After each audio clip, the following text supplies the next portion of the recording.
Abençoar, pastor, que Deus te abençoe. Tá? Prometo que não vou demorar. São 5 para as 8, se você quiser levar até 8h40. Não, acho que antes eu consigo. Boa noite, queridos. Que a paz seja com todos. Desde já, obrigado pelo convite. Realmente, eu já tenho estado aqui sempre nos aniversários, né? E essa data 33 pode nos dizer algo muito importante. Nos arremete a um sacrifício que fez com que estivéssemos aqui hoje.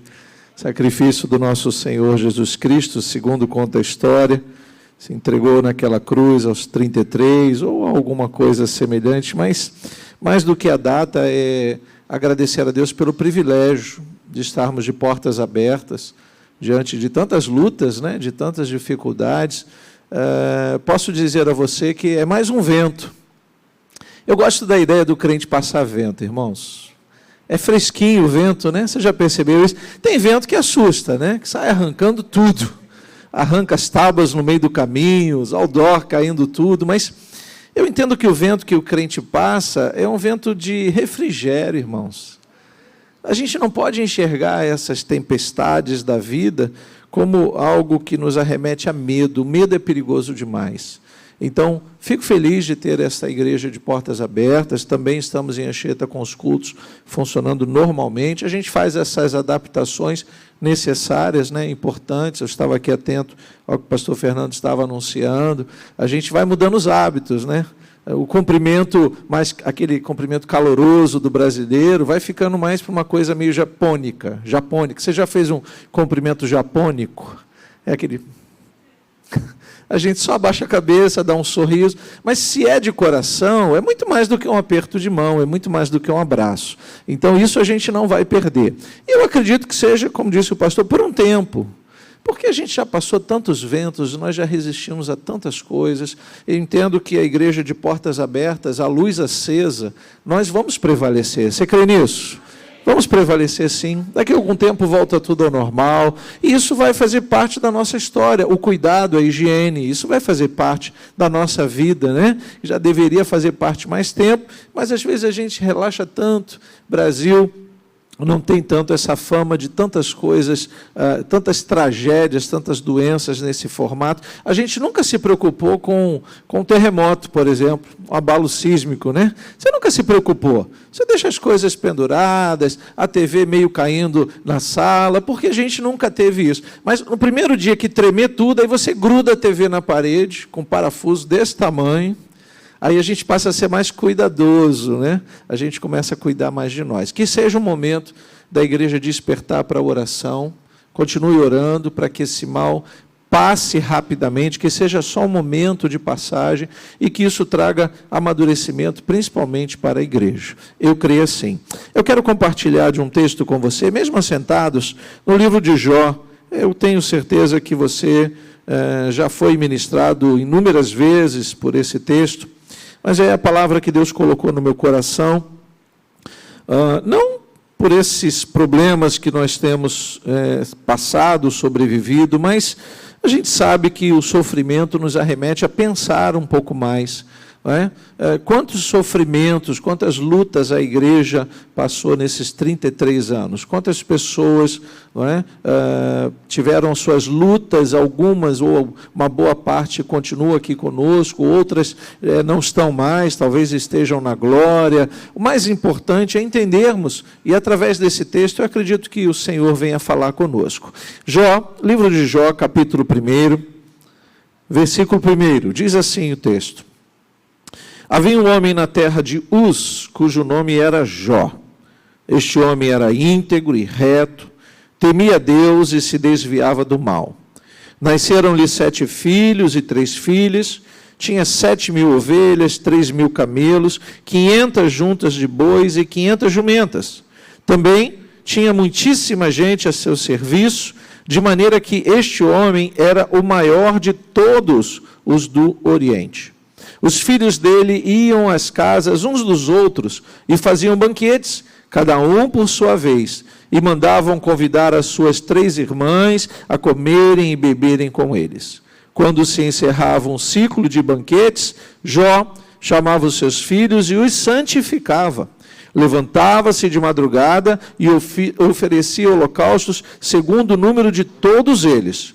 Pois Jó pensava assim: talvez os meus filhos tenham pecado e blasfemado contra Deus em seu coração. Jó fazia isso continuamente. Curva sua cabeça, feche seus olhos. Pai, nós te agradecemos pelo privilégio de ouvirmos a tua palavra nesta noite. Obrigado, porque podemos estar aqui. Obrigado pelo teu cuidado sobre as nossas vidas, Pai. Fala conosco nesta hora, como foi declarado aqui nesta noite, a tua palavra é o que nós precisamos. Fala conosco. Assim oramos e te agradecemos, em nome de Jesus, e que todos digam amém e amém. Bom, sempre trago uma literatura, né? Eu gosto de escrever. Me perguntam se eu sou escritor, e eu disse que eu amo escrever. Escritor é aquele que vive da venda de livros. Ele escreve e tem que sobreviver. Eu amo escrever e coloco no papel aquilo que Deus coloca no meu coração. Então, ali fora tem alguns livros, vários temas sobre suicídio, sobre milagres. Eu tenho escrito muito sobre milagres. Este mês a gente tem uma nova crônica aí falando sobre milagres na revista de Nova Vida. A igreja precisa crer mais nos milagres, viu? Porque a gente está vivendo os polos antagônicos da nossa vida. Ou a gente crê demais em milagre, e sem compreender o milagre, a gente acaba sendo conduzido por uma fé cega, sem razão. E não são poucos os que buscam os milagres desesperadamente, até encontram algumas coisas e que nem sabem se são milagres, se isso é uma naturalidade da vida, o que realmente invoca o sobrenatural. E, do outro lado, pessoas que já nem acreditam mais em milagres, porque banalizou-se o milagre. Se você olhar no Antigo e no Novo Testamento, as evidências dos milagres estão lá registradas, mas elas são pontuais. Você não vê Jesus convidando todos os cegos de uma vez e dizendo todos serão curados. Isso é pontual. Por que é pontual? Busque compreender mais um pouquinho o sentido do milagre, até para que você valorize esse milagre na sua vida, né? Vivemos num país que se diz cristão, em sua maioria, de várias vertentes, mas que aí talvez não tenham compreendido ainda como Deus faz tantos milagres e às vezes a gente nem percebe. Perceba que estarmos aqui hoje pode significar um milagre na nossa vida. Quantos que estão aqui tiveram experiências desastrosas antes de conhecer Jesus e que você mesmo pode dizer, puxa pastor, eu sou um milagre, estar nesta igreja é um milagre, e hoje estarmos aqui diante de tantos perigos, de tantas coisas, é um milagre. Então nós podemos agradecer a Deus dia a dia sobre os acontecimentos naturais e sobrenaturais, mas não tirar o foco do Deus que é o mesmo de ontem, hoje, será eternamente e continuará fazendo milagres para aqueles que creem. Você crê em milagres? Você pode dizer glória a Deus por isso? Esse texto que nós lemos aqui em Jó, queridos, é um texto muito enigmático. Eu gosto bastante desse livro, porque a história vai falar de um homem quase anônimo. Porque, o que eu digo anônimo? Não no sentido do nome, ele tem um nome, ele tem um referencial, tem uma terra citada, mas para alguns não passa de uma linda história. Para alguns, isso aqui é apenas a inspiração do escritor através do Espírito Santo. Eu creio que a palavra de Deus está e é a Bíblia Sagrada. Então, quando nós lemos a Bíblia, nós podemos receber algo de Deus assim, fantástico, algo maravilhoso, extraordinário. Independente da gente situar o tempo, a época, quem foi esse homem, o que eu começo a entender é que é um texto muito enigmático. O que é isso? É um texto que não traz tanta clareza. Se você fizer algumas perguntas sobre esse sofrimento de Jó, ou talvez trazer isso para a sua vida, se você já passou alguma luta, se você tem vivido essa inconstância de coronavírus, ou de violência, ou de tantas coisas, né? Eu estava assistindo TV e os noticiários bombardearam a gente com essas informações que às vezes mais desinformam do que informam. Eles mesmos não sabem o que dizer, mas eles ganham audiência falando do que está no momento. E aí eu estava reparando, todos os canais falavam a mesma coisa, e de repente um canal noticiou a morte de um político, que morreu de infarto, caiu, morreu. Eu disse, olha, bom, nem só de coronavírus o povo tem medo de morrer, porque se nós nos preocuparmos demais por um lado e despreocuparmos de outro, os acontecimentos catástrofes da nossa vida vão acontecer do mesmo jeito. Você tem que cuidar de você em todos os sentidos, não só por esse momento. Você tem que buscar Deus a todo momento, independente se esse vento passa logo ou não. Você tem que estar em dia com Deus para que você se sinta fortalecido no Senhor. Até para que você tenha algumas respostas. E às vezes a gente nem faz, com medo de ter a resposta da vida. Pergunta tudo a Deus, talvez você não pergunte tudo, mas eu tenho certeza que em algum momento da sua vida, algum tipo de sofrimento, você quis entender por que você estava passando por aquilo. Você já parou para pensar que precisa haver um propósito nessa luta de Jó? Qual é o propósito dessa luta travada entre o homem fiel, temente a Deus, com todas as referências boas, um homem que se afasta, se desvia do mal, um homem que tem uma prosperidade que, ao lermos o texto, vamos dizer, puxa, Deus o abençoou de tal maneira, propriedades, filhos, você vai descortinando o texto e vai vendo que para o judeu escrever 7 filhos, ele está falando um homem de família perfeita. Além dos filhos, acrescenta-se, você entende isso lá no judaísmo, 3 mulheres para dizer, fechou com chave de ouro. Que família abençoada, essa uma família grande, numerosa, davam festas, e imagina as festas, né? Eram por ciclos. Acabava uma festa de um filho, já chamava o outro para fazer a festa na casa do outro, e todo mundo participava, comunhão, paz, alegria, provisão, está tudo aqui, tudo indo muito bem, Jó observando tudo aquilo, queridos, mas acontecem as tragédias na vida de Jó, que você conhece todas elas, a gente não vai precisar lê-las. Por que acontece isso na vida de um homem que é tão temente a Deus? Tem que ter um propósito. Não pode ser apenas tentar encontrar a razão de um sofrimento e que nós não encontramos um sofrimento tão grande, foge do nosso entendimento, porque Deus vê, porque Deus, entre aspas, participa, porque Deus permite que haja um sofrimento tão grande na vida de um homem que tem tantas, e o texto começa falando que é um homem muito bom. Um homem que tem relação com Deus, um homem que oferece sacrifício pelos seus filhos, um homem que está preocupado com a sua família, e começamos a entender alguém que conduz os seus filhos no rito da sua época de servir a Deus, de oferecer sacrifício, como se fosse hoje você que traz o seu filho à igreja, faça isso, haverá resultado. Nós estamos vivendo um mundo em que os nossos jovens são desviados com muita facilidade, talvez porque não tiveram a oportunidade de caminhar desde criança. Ensine a criança, tem berçário, traz para o berçário, mas pastor, para o berçário, é ali que a criança começa a se envolver num ambiente espiritual, a conviver desde criancinha com as outras crianças, a repartir o brinquedo, a ouvir a palavra de Deus de uma forma simples, e quando crescer, diz a palavra de Deus, não pense que vai se desviar, pode ter até momentos de convite do mundo, mas se isso for guardado no coração, queridos, nós estamos falando das próximas gerações mais tementes a Deus do que nós somos. E isso não é apenas uma promessa que nós devemos dizer, oh, graças a Deus, tem a nossa parte. Precisamos fazer a nossa parte. Então, a gente começa a pensar essas questões, por exemplo, do modo que Jó recupera a sua vida, os seus bens e a sua família. Pense comigo, se Deus é o Deus que deu tudo isso, por que haveria de tirar? O Deus que deu e no final da história devolve. Qual o sentido disso? Do Deus que dá e depois tira e depois devolve?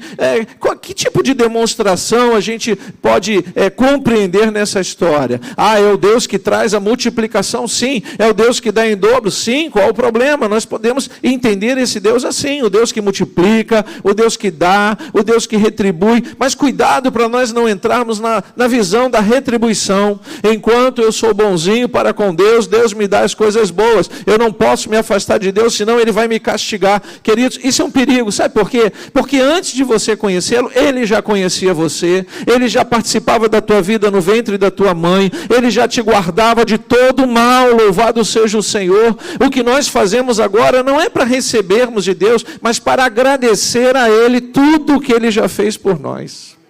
Todas as coisas que Ele promoveu na nossa vida, quando nós nem o conhecíamos, não merecíamos, continuamos não merecendo, mas nós não merecíamos. E aí Deus olha para nós com olhos de misericórdia, nos guarda, nos livra, nos faz chegar até aqui, nos faz ter uma relação com Ele. Isso precisa ser valorizado. Mas eu volto a esta questão do Jó, não é, que se esforça, procura entender o que está acontecendo, e no final Deus retribui tudo, dá muito mais do que ele tinha. A gente começa a guardar isso no coração e começa a ter uma relação apenas com o Deus que dá. Isso é um perigo, viu? Porque Ele é o mesmo Deus que dá e o Deus que não dá. Se Deus fizer, Ele é Deus. E se não fizer, continua sendo Deus. Nós temos que tomar cuidado, porque podemos nos frustrar fazendo determinados pedidos, e se Deus não atender, eu não quero mais saber de Deus, Ele vai continuar querendo saber de você. Ele fez você para a glória dEle, para o louvor dEle.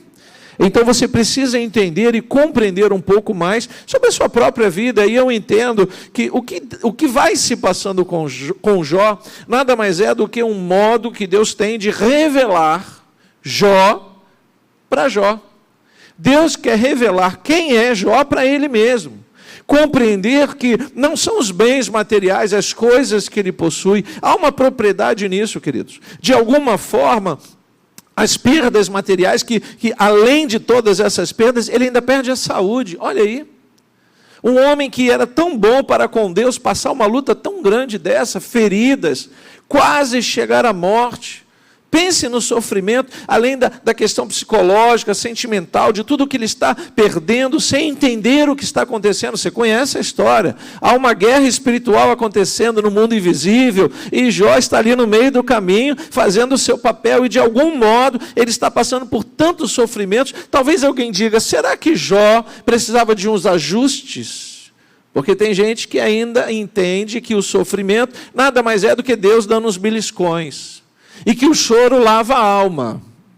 É um ledo engano, querido. É poético isso. O choro lava a alma. É uma desculpa, é um modo da gente tentar confortar as pessoas que choram. Mas o que lava a alma mesmo é o sangue de Jesus Cristo. Não é a lágrima. A lágrima faz parte da nossa vida, assim como o sorriso. Um dia você acorda e tem um sol maravilhoso. Para os que amam o sol vão dizer, que dia lindo. Mas eu já vi gente olhando o sol e dizendo, meu Deus, não dá para vir uma chuvinha, eu não gosto de sol. Então, como é que nós nos agradamos? Como é que Deus agrada a todo mundo? Derramando chuva e sol sobre todos nós. A bênção vem dele, mas a maldição jaz no mundo que se instalou maligno. Então nós começamos a olhar, por exemplo, essas nossas aventuras contra vírus, né? Quantos vírus nós já sofremos, conhecemos, lutamos e temos anticorpos? Determinadas doenças que nós temos no nosso Brasil, se você levar para outros países, os povos são dizimados. É impressionante isso, como nós temos capacidade de resistir. Devemos pensar por esse aspecto, que é um momento difícil, sim, vamos tomar nossos cuidados, mas a igreja não pode fraquejar. Se nos mostrarmos fracos no dia da nossa luta, pereceremos. Então nós temos que nos manter de pé, orando, buscando, tentando entender o que está acontecendo. O livro de Jó, se você ler novamente, só o versículo 1, a Bíblia diz que havia um homem, e aí vai dar esse nome, na terra de Uz, cujo nome era Jó. Este homem era íntegro, reto, temia Deus e se desviava do mal. Não precisa de mais comentários, mas é uma total integridade. Um conjunto de comportamentos, ações, pensamentos, que nós poderíamos dizer um homem de Deus. Um homem de Deus que também está sujeito aos seus terrores. Há uns 15 dias atrás, eu fui assaltado na porta da igreja. Eu sou sempre muito cuidadoso, eu havia ministrado um seminário de louvor em Belfor Roxo, rodei Belfor Roxo, Nova Iguaçu, busquei a esposa em Miguel Couto, isso tarde da noite, carregando uma mala cheia de livros, iPad, Bíblia, paletó, e fui para minha casa, Jacarepaguá, saí de Jacarepaguá às 7 horas da manhã e fui para Anchieta.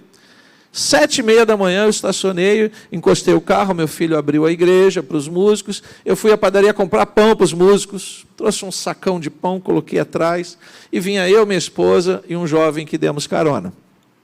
Estacionei o carro e ouvi logo entrega a chave.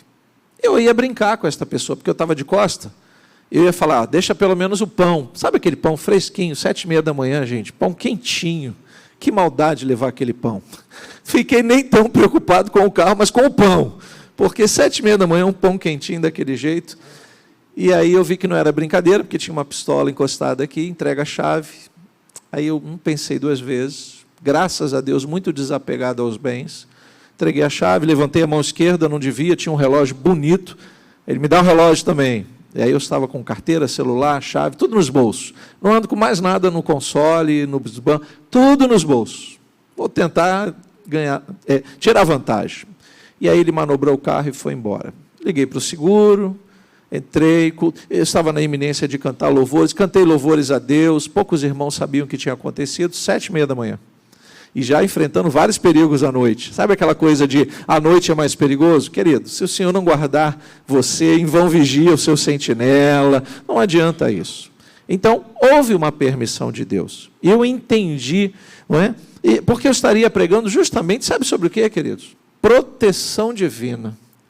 Olha como Deus nos prova. E você acha que eu mudei a mensagem? Não. Preguei o texto todo, levei 1h10, aquelas mensagens longas, que o povo quer logo ir embora. Mas na hora que o povo está começando a dormir, eu fui contar o meu testemunho. Aí o povo acorda, né? O povo acordou. E eu disse, eu não sei se todos sabem, eu acabei de ser assaltado. Aquele momento assim, eu disse, mas isso Deus nos mostra o quanto nós devemos confiar apenas nele. Eu liguei para o seguro, o carro só foi encontrado quase no outro dia, estragaram, quebraram o vidro, arranharam o carro, tiraram o kit de gás, um prejuízo terrível. E as pessoas tentando consolar, pastor, ainda bem que o senhor está vivo. Eu falei, olha, para ser sincero, se Jesus tivesse me chamado, eu ia ficar muito feliz também. Vocês iam ficar tristes chorando, talvez, alguns, mas eu ia ficar muito feliz. A gente tem uma forma distorcida de pensar sobre a vida. Quando eu leio esse texto de Jó, eu procuro entender o tamanho do sofrimento que este homem viveu.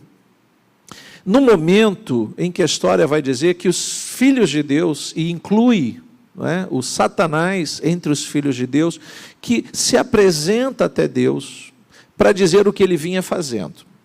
A visão, no versículo 6, de Satanás entrar na presença de Deus, falar sobre assuntos, logicamente não tem a ver com o nosso contexto hoje.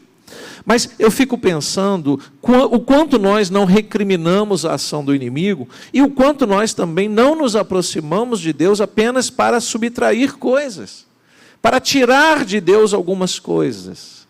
O perigo de uma aproximação interesseira diante de Deus. Este lugar, queridos, tem que ser sempre um lugar de refrigério, de palavra entrando no teu coração para te dar fortalecimento durante a próxima semana ou até o próximo culto que você esteja aqui. Esse lugar tem que ser um lugar em que você possa derramar as suas queixas diante do Deus que conhece você e muito menos um lugar de pedir coisas, se bem que nós somos eternos pedintes de Deus. Nós pedimos cura, nós pedimos prosperidade, porta de emprego aberta. Você pede salvação? Literalmente, você entrou alguma vez na igreja? Eu quero entrar porque eu estou com medo de não ser salvo. Isso é raro demais. A gente pede coisas. E diante desse texto de Jó, eu vejo que essas coisas não podem ser a base da nossa vida com Deus. Daí esta guerra acontecendo para tentar nos mostrar algumas coisas. Ora, se eu temo tanto ter os meus bens subtraídos, o que é Deus na minha vida? Quem representa, o que Ele é de verdade para a minha firmeza de fé e continuada na igreja? Porque mesmo estando na igreja, eu sou assaltado. Mesmo estando na igreja, eu fico doente. Então é melhor ficar fora da igreja, querido, você vai continuar do mesmo jeito. Sofrendo das mesmas adversidades. Porque a questão de estarmos na casa de Deus, na comunhão, não tem tanto a ver com os nossos acontecimentos atuais. Não tem a ver. Você está aqui porque você, em primeiro lugar, crê em Jesus Cristo vivo, ressurreto, poderoso, à destra de Deus, para lhe abrir as portas do céu. Louvado seja o nome do Senhor. Numa visão, queridos, sabe aquelas portas de shopping? Quando você já entrou no shopping, é gostoso aquilo, né? Você nem chega perto, ela abre para você. No céu vai ser assim, irmãos. Quem tem uma salvação firme no coração, a gente tem aquela visão do anjo com um livro, lendo o seu nome, uma fila enorme. Eu já tenho uma visão mais moderna do negócio. Porta de blindex no céu, porque lá está geladinho. É igual shopping, né? Lá de fora um calor, parece um inferno. Mas quando você entra, é o céu. Você até respira melhor, né? Mas às vezes tem algumas situações, como já aconteceu comigo. Eu estou num shopping e aí, distraído com o celular, a porta de vidro não abre. E eu olho para aquele sensor e fico... Bem um chutinho na porta e nada. Aí lá dentro tem um guardinha fazendo assim, ó. Você está no lugar errado, é do lado.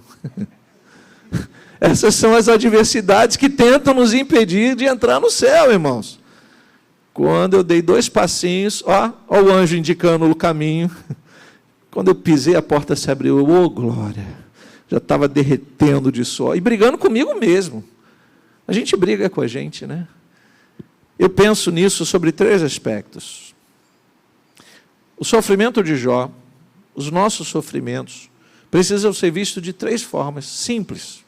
Primeiro, legalidade. Cuidado para que você não dê legalidade. Deus age na legalidade e o diabo que imita Deus também vai usar da legalidade contra nós. O que eu chamo de legalidade é quando nós damos motivos para que o diabo pleiteie alguma coisa contra nós.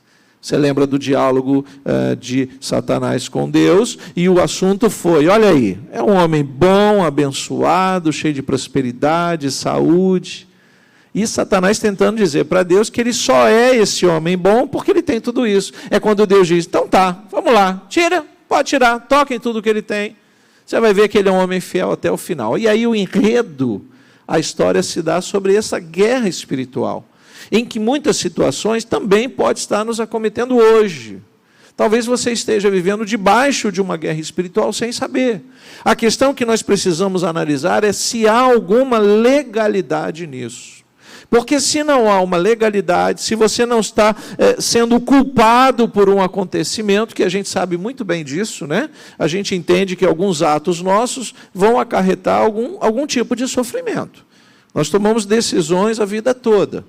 A gente ama comer bem, fartamente. A gente gosta muito de comida de apaixonado. É aquela que você come e a gordura vai direto para o coração. A gente ama essas coisas. Quando a gente está numa idade avançada e o médico diz, olha, está feio o negócio, hein? A gente corre para Jesus e diz, Jesus, seca essa gordura, tira essa picanha que eu comi a vida toda, dá uma limpada aí no negócio. A gente começa a ter a visão que deveríamos ter antes. Mas dentro de uma legalidade, eu estou falando até de algo natural da nossa vida, nós nos permitimos a isso. Esse é um aspecto que nós podemos ver. O outro é a questão da vontade permissiva, que neste caso de Jó é muito claro, Deus havia permitido que Satanás fizesse o que fez, e não era apenas para mostrar para Satanás. Eu vou entender aqui, vamos ler alguns textos bem rapidinho, que, na verdade, Deus quer mostrar para Jó quem é Jó. E talvez a gente entenda sobre esse aspecto. E o terceiro ponto de vista é a vontade soberana, que aí não tem jeito, querido. Vontade soberana não tem jeito. É aqueles episódios que você diz, puxa, caiu do 10º andar, está morto. Aí o camarada se levanta, o caminhão passou por cima, a mulher sai debaixo do caminhão. Você já viu essas coisas acontecendo? É vontade soberana tanto para o livramento quanto para a morte. Tropeceu, caiu, morreu. Mas assim, estava comigo ontem. Vontade soberana. Você acompanhou aí nessa história do coronavírus, um determinado local lá na China, 70 pessoas em quarentena sendo cuidadas, um hospital, e de repente desaba. Meu Deus, quanta desgraça, já está com um vírus maligno e todo sofrimento, aí vem o prédio desaba. O anjo olhou, quando pegou o coronavírus, o anjo olhou e falou, não está na relação morrer de coronavírus, não. Mas está escrito desmoronamento. Aí ele tem mais um refúgio, ele fica lá dentro achando, vou sair daqui, o hospital abriu a porta, está tudo dando certo, aí o anjo, bom, mas hoje chegou o dia, está escrito aqui desmoronamento. Acabou. Vontade soberana. Não adianta os nossos recursos, não adianta insistirmos, brigarmos com Deus. Já viu o crente brigando com Deus? Misericórdia. Antes tivesse como Jacó, prevalecendo contra o anjo, mas sendo marcado. O crente briga com Deus e não quer ser marcado por Deus? Tem que ser marcado por Deus, querido. Tem que mancar da perna para lembrar que o nosso Deus, Ele nos dá, mas também Ele vai nos cobrar alguma coisa. Em que sentido? Valorize o que Deus está te dando. A graça é de graça, mas há um preço. Então não é de graça. Qual é o preço? Preço da aceitação. Ele não força você a entrar no céu. Se você quiser continuar do lado de fora, você fica. Ele te dá a oportunidade de você entrar. Isso é de graça. Mas qual é o preço? Aceitação e acolhimento. Você precisa aceitar a graça e precisa guardá-la no teu coração. Do contrário, não adianta tentar pagar o maior preço. Não funciona assim. Voltando aqui para Jó, a questão da legalidade, quando eu leio no capítulo 3, no versículo 25, uma palavra que Jó libera. Jó 3, 25. Aquilo que temo me sobrevém, e o que receio me acontece. Misericórdia. Talvez aqui nós possamos usar isso como uma base para dizer que havia uma legalidade contra Jó. Havia uma legalidade. Um homem que recebia as coisas de Deus, mas ainda temia o mal. Na visão de hoje, queridos, o crente que confia ou declara confiar em Deus, ele não pode temer o mal. Ele já foi declarado mais que vencedor, segundo o apóstolo Paulo escrevendo aos Romanos, em Cristo Jesus nós somos mais que vencedores. Então você não pode temer o mal, você precisa colocar-se numa posição privilegiada de alguém que está sobre o mal e que precisa apenas, como nos ensina a palavra, resistir o mal para que o mal vá embora. Na visão de hoje, o que está acontecendo? Muitos estão temendo o mal. Muitos estão morrendo de medo de sair de casa, não vai nem mais à padaria, à farmácia, estão enclausurados. Ambiente de trevas, ambiente de escuridão, de depressão. Cristo nos chamou para uma liberdade. Nós vamos tomar todos os cuidados, mas nós somos livres para ir e vir na presença do Senhor. É esta confiança que nós tememos, que não podemos temer, esta confiança que deveria estar em nós e que nesse momento, nas palavras do próprio Jó, ele temia algum mal que poderia vir sobre ele. Que mal seria este? Perder a fazenda? Perder os filhos? Perder a saúde? Eu acho que Jó era saradão, irmãos, saradão, sabe? Quando ele olha para o espelho, todo bonitão, orgulhoso. Eu também já fui assim um dia. Continuo orgulhoso, mas não saradão. Antigamente era barriga tanquinho, agora é máquina de lavar de 6 quilos. E se não tomar cuidado, avança a tecnologia, 18 quilos. Irmãos. Mas era isso que me fazia viver bem? Era a minha condição física, mesmo sabendo que eu ia me depreciando com o passar dos anos? Era isso que me deixava orgulhoso de viver? É esse pensamento? Eu morro de medo de envelhecer. Oh, querido, então não era nem para ter nascido. Porque a coisa mais linda do mundo é você envelhecer sabendo que Deus preserva a tua vida todos os dias, louvado seja o Senhor. Percebe esse coronavírus? O que ele está dizendo? Que o perigo maior é para os idosos. Eu conversava com uma senhorinha na nossa igreja, eu já expliquei isso aqui, ela tem 85 anos. Ela dá aula na escola infantil, geração vida de 7 a 11 anos. 85 anos. A gente conversava sobre coronavírus e ela falou algo assim impressionante. Eu falei, irmã, sabe que já viu? Eu brincando com ela, eu disse, olha, a senhora ficar doentinha, me chame, a gente vai enviar recursos, por favor, cuidado, não fique por aí, porque ela anda para todo lado, pega ônibus, ajuda as pessoas, impressionante o vigor. Ela falou assim, pastor, pensa bem, eu já vivi tanto, eu só estou esperando a hora do meu Senhor me chamar. Enquanto Ele não me chama, eu continuo serva dEle. Eu vou cruzar os braços esperando a morte chegar, isso é coisa de música lá do passado. Deixa aí Raul Seixas cantar essas coisas. Eu que não pense nisso de uma forma diferente. Presta atenção. Ou nós valorizamos a cada dia na presença do Senhor, ou não vai valer a pena insistir numa vida sem a presença de Cristo. Não vale, querido. Se você não tiver Cristo de verdade no teu coração, você vai ser conduzido pelas ondas, pelos ventos, pelas marés desse mundo, que só nos joga para baixo, que só tenta nos assustar. Foi quando ela disse, eu não tenho essa preocupação de eu ter tanta idade, pastor, eu tenho uma saúde de ferro, e sei que a qualquer momento Deus pode me chamar, quer esteja eu saudável ou doente, vontade soberana de Deus. Olha, quando uma pessoa entende a obra de Deus na vida dela, não há o que temer, queridos. Ou nós confiamos no agir de Deus, e Jó me parece que está morrendo de medo de alguma coisa ruim acontecer.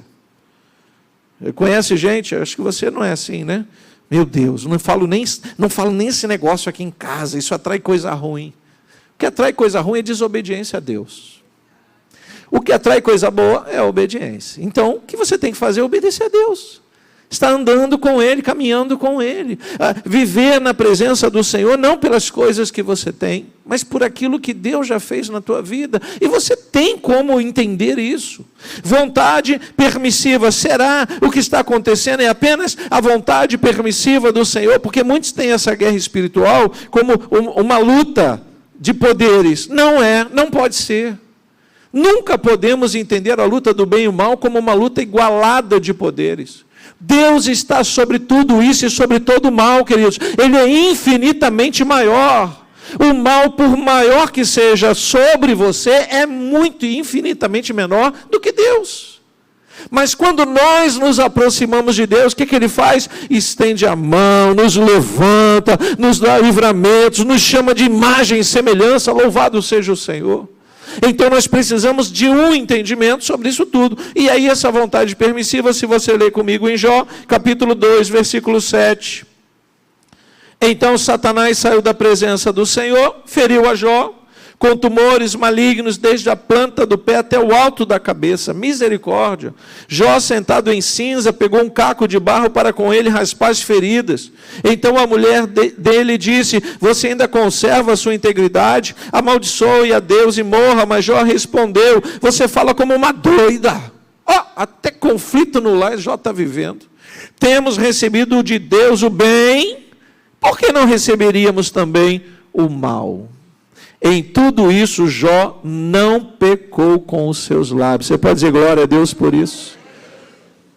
Cuidado, querido. Pecado não são só as ações. As intenções podem ser traduzidas como pecado também. Quando você resmunga com Deus por algo que está acontecendo com você, sem que você tenha dado uma legalidade, entre na vontade de Deus. Deixe que na permissão de Deus Ele te conduza, porque foi Ele mesmo que chamou os discípulos e disse, peguem o barco e atravessem que eu vou ali orar. E quando o barco começa a atravessar e cair a tarde, vem a tempestade, e aqueles homens apavorados, mas Jesus não disse para a gente atravessar? Por que temer? Olha, e aí vem Jesus andando, e eles pensando que era quem? Um fantasma. Você conhece o texto? Como fantasma? Quem deu a palavra de ordem para avançar? Se ele liberou essa palavra, você acha que ele já não sabia que haveria uma tempestade? Não fique preocupado, querido. O mesmo Deus que libera a tempestade é o que cessa a tempestade, o vento e as coisas da nossa vida. Aquilo que a gente às vezes não entende pode ser um motivo de glorificar a Deus e a gente foge disso. O que está acontecendo com Jó? Ele está começando a se revelar para ele mesmo. Ele está começando a entender que Deus tem todo o poder. Ele está começando a confiar em Deus. Mas será que para isso ele precisou perder todas as coisas? Qual o problema? As palavras de Jó servem de consolo e alento para cada um de nós. Nu saí do ventre da minha mãe e nu voltarei. Nada do que você lutou e conquistou, com todo o suor e direito seu, vão com você para a glória. Nada. Nem os bens materiais, nem os canudos das suas universidades, nem os seus filhos, nem a sua saúde, nem a sua beleza. Tudo isso pertence a este mundo. Ou nós entendemos isso, ou começaremos a nos desesperar. Quero encerrar lendo um texto em Isaías, porque aqui há algo fantástico. Perdão, Jó ainda, Isaías não, Jó 35. Eu amo quando esses amigos... Jó tem uns amigos estranhos, né? A gente também tem uns amigos que às vezes falam besteira para a gente, tem uns que dão conselhos bons, mas Deus usou um homem chamado Eliú, porque eu imagino, se você ler toda a história de Jó, você vai ver que de muitas formas Deus estava falando com Jó. E ele só parou para ouvir esse amigo chamado Eliú, em Jó 35, versículo 14. Olha o que diz Eliú. Jó, ainda que você diga que não o vê, a sua causa está diante dele, por isso, espere em Deus. Mas agora, porque Deus na sua ira não está punindo, nem fazendo muito caso das transgressões, e aí falando das outras questões ao redor dele, você abre a sua boca com palavras vazias, amontoando frases sem sabedoria. Misericórdia. Capítulo 36, versículo 5. Eis que Deus é grande e não despreza ninguém. Ele é grande na força da sua compreensão. Não poupa a vida do ímpio, mas faz justiça aos aflitos. Deus não tira os seus olhos dos justos, pelo contrário, os assenta no trono com os reis, para sempre eles são exaltados. Se estão presos com correntes e amarrados com cordas de aflição, Ele lhes faz ver as suas obras, as suas transgressões, e que se mostraram arrogantes. Abre-lhes também os ouvidos para a instrução e ordena que se convertam na iniquidade. Se o ouvirem e o servirem, acabarão os seus dias em felicidade e os seus anos em delícias. Quantos querem terminar os seus anos em delícias? O que vamos viver na glória não se compara a todas as delícias desse tempo presente. Tudo isso que nós podemos ter, obter, viver, é apenas um ensaio. E isso está reservado aos filhos. Agora sim, Isaías, capítulo 43. Você pode ficar de pé com a sua Bíblia, já estamos concluindo. Isaías 43. Veja como Deus diz, e aí talvez muitos não entendam, por terem seus questionamentos e não se perguntarem. O reino de Deus é para todos, todos os que nele creem. Isaías 43, versículo 7. Todos os que são chamados pelo meu nome, e os que criei para minha glória, sim, aqueles que formei e fiz. Deus fez todos os homens. Todos deveriam entender a manifestação da glória de Deus sobre as suas vidas, independente se as coisas vão bem ou não tão bem. Aí mesmo em 43, versículo 18. Não fiquem lembrando das coisas passadas, nem pensem nas coisas antigas. Era tão bom quando não tinha coronavírus, né? Que a gente podia abraçar o irmão, beijar, abraçar. Querido, hoje eu falei lá na igreja de Anchieta que eu acho que Deus tem os seus motivos, porque eu vi alguns jovens abraçando uns aos outros que não era ósculo santo. Eu disse, coronavírus vem para afastar um pouquinho esse calor humano, que às vezes não sabe usar da liberdade que tem. Olha aí, versículo 19, eis que faço uma coisa nova. E isso que está acontecendo é novo, hein? Como é que eles estão chamando o coronavírus? Novo coronavírus. Meu Deus, Deus faz coisas novas, boas e não tão boas na nossa visão. Eis que faço uma coisa nova. Agora mesmo, ela está saindo à luz. Será que vocês não o percebem? Olha aí, se referindo ao Deus, o seu Filho encarnado. Eis que porém um caminho no deserto e rios nos lugares áridos. Os animais do campo me glorificarão, os chacais, os filhotes de avestruzes, porque porei águas no deserto e rios nos lugares áridos, para dar de beber ao meu povo, ao meu escolhido, a este povo que formei para mim, para celebrar o meu louvor. Está feliz? Louve a Deus. Está preocupado? Louve a Deus. Está triste, abatido? Louve a Deus. Você nasceu para louvar a Deus, independente do que esteja acontecendo ao seu redor. Confie no Senhor de todo o teu coração, de toda a tua alma e de todo o teu entendimento. Curva a sua cabeça e feche os seus olhos.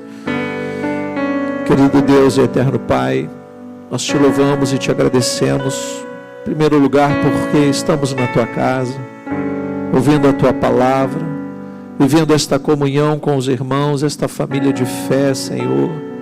Como é bom ter amigos, irmãos. Como é bom saber que o Senhor tem cuidado, além de mim, desses pequeninos que aqui estão, Pai.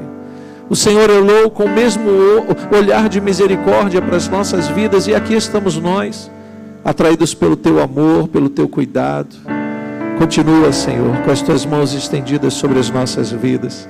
Nos dê dias, Senhor, intensos, mas ao teu lado, vivendo as maiores aventuras e declarando que servimos a um Deus que livra, que guarda, que protege, que enche de bens, e mesmo que permita a retirada, é o Deus que restitui, é o Deus que abre portas no céu, é o Deus que nos mostra algo bom, Senhor. Um Deus que revela quem nós somos para nós mesmos. Somos tão frágeis, Senhor. Neste momento, muitos pobres, ricos, brancos e negros, amarelos, pardos, sofrem do mesmo mal. Muitos religiosos do Islã, do catolicismo, do protestantismo, dos ateus, muitos sofrem do mesmo mal. É o Senhor nos mostrando que todos nós devemos escolher viver para a tua glória e para o teu louvor. E é por isso que nós estamos aqui. Obrigado, Jesus. Obrigado pelos 33 anos desta igreja. Obrigado pela vida de pastor Oscar, pastor Fernando, os demais pastores, trabalhadores desta obra. Obrigado porque temos estas portas abertas, que nos mostram a direção para aquele grande dia, em que a maior porta de todas será aberta. E nós entraremos para a tua glória e para o teu louvor. Em nome de Jesus oramos. E que todos digam amém. Deus abençoe a todos. Pastor Fernando.